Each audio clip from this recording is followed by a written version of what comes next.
وہ کیتھولک عیسائیت کو بھی اپنے ہاتھ میں لے لیا ہے۔ چنانچہ پوپ صاحب نے فرمان جاری کر دیا ہے کہ ہمارے خداوند یسوع مسیح کے قتل کی ذمہ داری ان یہودیوں پر نہیں ہے، بری کر دیے گئے۔ 1900 برس کے بعد، بلکہ 2000 برس کے قریب ہو گئے، انہیں ایگزونریٹ کر دیا گیا، ایبسالو کر دیا گیا، ان پر ذمہ داری نہیں۔ نتیجہ یہ نکلا ہے کہ ابھی چند مہینے پہلے جو مذاکرات صلح کے ہو رہے تھے، جن میں یاسر عرفات بھی تھے اور یہ اسحاق رابین گیا ہوا تھا واشنگٹن، وہاں سے واپس آیا ہے تو روم میں رک کر پاپائے روم سے ملاقات کر کے تشریف لائے ہیں، انہیں دعوت دی ہے کہ یروشلم آئیے، اور ویٹیکان نے تسلیم کر لیا ہے اسرائیل کو، اور ویٹیکان کا اب جو ہے ایک ایمبیسی، اس کا جو ہے سفارت خانہ وہ یروشلم میں بننے والا ہے، اور پوپ صاحب بھی وزٹ کرنے والے ہیں۔ گویا کہ یہ گٹھ جوڑ اب مکمل ہو چکا، اب کہیں اس میں کوئی کمی نہیں رہی۔ اس یونائٹڈ فورس کے ساتھ یہ نیو ورلڈ آرڈر اس وقت عالم اسلام پر حملہ آور ہے۔ اب اس میں نوٹ کیجئے کہ اس وقت کی فضا ہے کیا۔ عالم اسلام میں سے عالم عرب ان کے شکنجے میں جا چکا، کیوں بنا کر کھڑے ہوئے ہیں اسرائیل کو ماننے کے لیے اور سر تسلیم خم کرنے کے لیے۔ انہیں بلا کر میڈرڈ میں پیش کیا گیا یہودیوں کے سامنے کہ تم جن کے ساتھ ایک ٹیبل پر بیٹھنے کو تیار نہیں تھے، میڈرڈ میں آؤ، آؤ اپنا قبرستان دیکھو، یہ اسپین کی سرزمین جہاں تم نے 800 برس حکومت کی تھی، یہ تمہارا قبرستان، یہاں آؤ اور بیٹھو اور ان کے ساتھ بات کرو۔ گئے تھے کہ نہیں تمام فرنٹ لائن سٹیٹس میڈرڈ میں؟ حالانکہ کوئی بین الاقوامی کانفرنس کبھی میڈرڈ میں نہیں ہوئی، یا تو یہ واشنگٹن میں، بعد میں وہ سارے معاملات واشنگٹن میں چلے، شروع وہاں سے کیا۔ اس لیے کہ نیوز ویک کا کچھ عرصے پہلے کور سٹوری جو تھی 1992 is the year of Spain. Why? 1592 was the year of the fall of Granada. 1492 میں 1492 میں غرناطہ کا سقوط ہوا، اور پورے آئیبیرین پیننسولا سے ایک ایک مسلمان بچہ نکال کر ختم کر دیا گیا، یا زندہ جلا دیے گئے، یا تہہ تیگ کر دیے گئے، یا جہازوں میں بھر بھر کر۔ اور آپ کو معلوم ہے میڈیٹرینین کی حیثیت کیا ہے، خلیج ہے، ایک معمولی سی خلیج، ادھر سے اسپین کا ساحل قریب آ جاتا ہے، اسپین کے ساحل سے جہازوں میں بھرا اور نارتھ افریقہ کے ساحل کے اوپر پھینک کر آ گئے۔ پورے ہسپانیہ میں جہاں 800 برس مسلمان کی حکومت رہی، ایک بچہ بھی مسلمان نام کا موجود رہا۔ یہ تھا 1492، اور اب آیا تھا 1992۔ 1992 is the year of Spain۔ اسی لیے ورلڈ اولمپکس رکھے گئے، وہاں دلہن کی طرح سجایا گیا ہسپانیہ کو، اور بلایا گیا، طلب کیا گیا، سمن کیا گیا تمام دول عرب کو، آؤ یہاں بیٹھو، اور یہاں بیٹھ کر اپنے ان یہودی دشمنوں کے ساتھ مصالحت کی بات شروع کرو۔ بہرحال نوٹ کر لیجئے، عالم عرب جا چکا۔ کوئی دن کی بات ہے، میں سنسنی پیدا نہیں کرنا چاہتا، لیکن حالات اور واقعات سے نگاہیں بند کرنا بھی کوئی دانش مندی کی بات نہیں ہے۔ یہ ایودھیا کی مسجد شہید کی گئی، ابھی یہ ایک بہت بڑا مزار جو ہے شہید کیا گیا، اور اس کے ساتھ کئی مسجدیں شہید کی گئی۔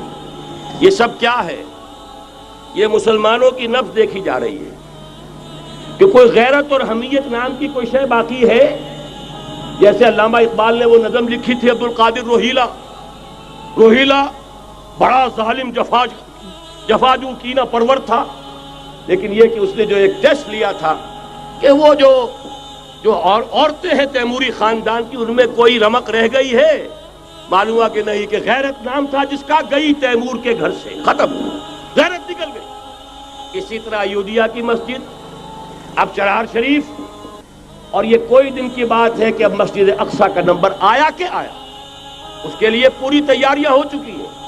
یروشلم کا مشرقی حصہ خالی کرایا جا چکا ہے، اس کے اندر اب پورا تسلط یہودی کر رہے ہیں، یہاں تک کہ اب کے یاسر عرفات صاحب نے بھی کچھ نہ کچھ جو ہے احتجاج کی بات کی ہے، حالانکہ اب تک ہر بات مان کر منقار زیر پر تھا، لیکن یہ کہ ایک وقت آتا ہے آخر کار اسے بھی کچھ بولنا پڑ گیا ہے۔ لیکن یہودی اب پیچھے قدم ہٹانے والا نہیں ہے، ان کا تھرڈ ٹیمپل، تیسری مرتبہ ہیکل سلیمانی تعمیر ہونا ہے، نوٹ کر لیجئے، ان کے لیے وہ وہی کچھ ہے جو ہمارے لیے کعبہ ہے. ان کے لیے ہیکل سلیمانی بالکل وہی حیثیت رکھتا ہے جو ہمارے لیے کعبہ. وہ ہیکل سلیمانی ایک مرتبہ پہلے نبوکدنضر کے ہاتھوں مسمار ہوا، پھر سن 70 عیسوی میں ٹائٹس کے ہاتھوں مسمار ہوا. سن 70 کے بعد آج 1995 میں کتنے برس ہو گئے؟ پورے 1925 برس ہو گئے کہ ان کا کعبہ زمین بوس پڑا ہوا ہے. اب تک تو ان کا بس نہیں تھا، اب تو بس ہے کہ نہیں؟ اب ان کی حکومت ہے کہ نہیں؟ اب شاہ حسن ہو چاہے شاہ حسین ان کے نوکر اور چاکر ہیں یا نہیں؟ اب انہیں ڈر کس کا ہے؟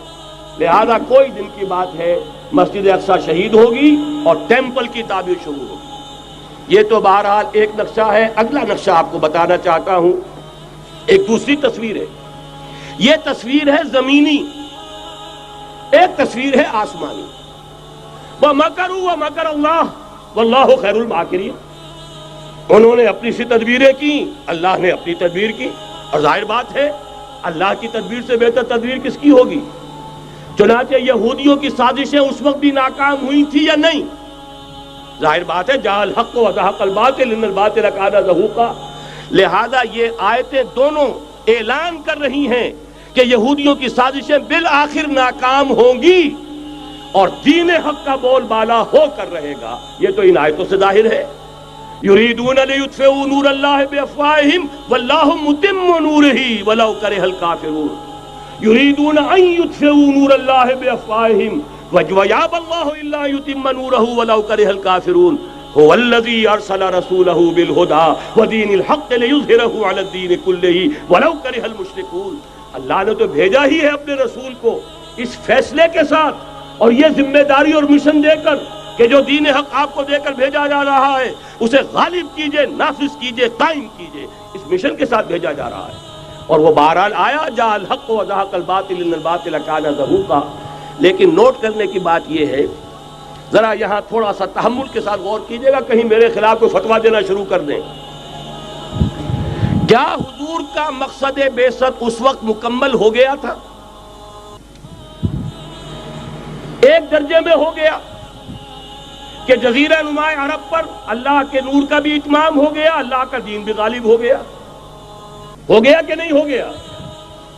لیکن کیا محمد الرسول اللہ صرف عرب کے لیے بھیجے گئے تھے؟ قرآن کہتا ہے ببانگ دہل وما ارسلناک الا کافۃ للناس بشیرا ونذیرا.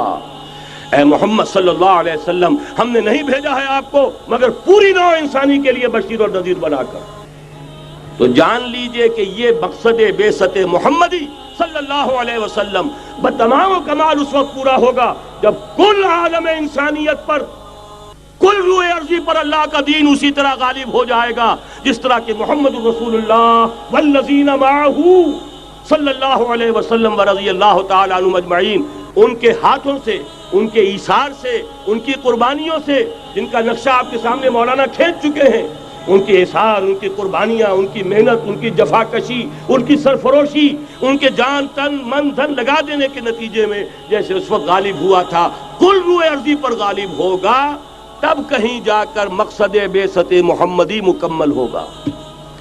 یہی وجہ ہے اقبال نے کہا تھا وقت فرصت ہے کہاں، کام ابھی باقی ہے، نور توحید کا اتمام ابھی باقی ہے. لیکن ساتھ ہی خوشخبری بھی دی تھی، یہ چمن معمور ہوگا نغمہ توحید سے. آئے گا وہ دور، یہ چمن معمور ہوگا نغمہ توحید سے، لازماً آ کر رہے گا. هي الحلقات تحفظني بآيات من القرآن، هي الحلقات تملأني بحب المصطفى العدنان.